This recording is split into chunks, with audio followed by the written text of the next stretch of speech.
And the property saga continues. So our first property under contract, Damick, we just got our last report back, which was the septic, and they said that the drain field is bad. So that means it's a $9,000 to $14,000 to fix the drain field on top of the active roof leak, which I got a quote for $11,000.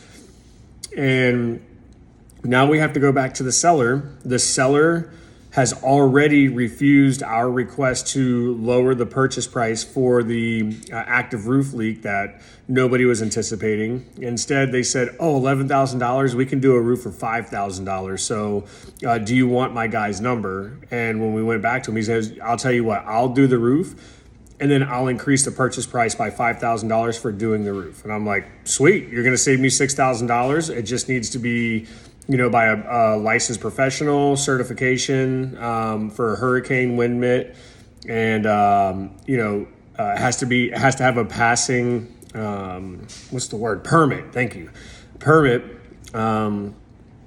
So that way we can get everything that we need, and we're gonna go through with that. And then the septic came back today, so it's up to us to negotiate to let him know that these things are not problems, because they're really not. We can take care of all of it.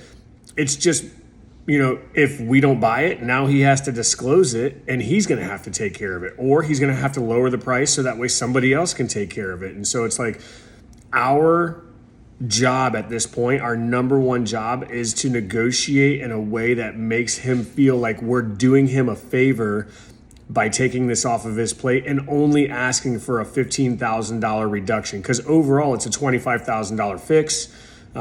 However, I'm willing to do a $15,000 deduction to get the deal done. So we'll see what he says. He's been playing hardball. He bought the property for $90K 3 weeks ago, turned around and put it on the market for $150, and won't take anything less than $145. All he did was kick the tenant out and clean it up.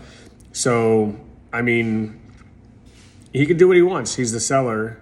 I just think that to make $30,000 in a month would still be a good deal for him. So we'll see. I'll definitely let you guys know as soon as I hear back on the way the negotiations went.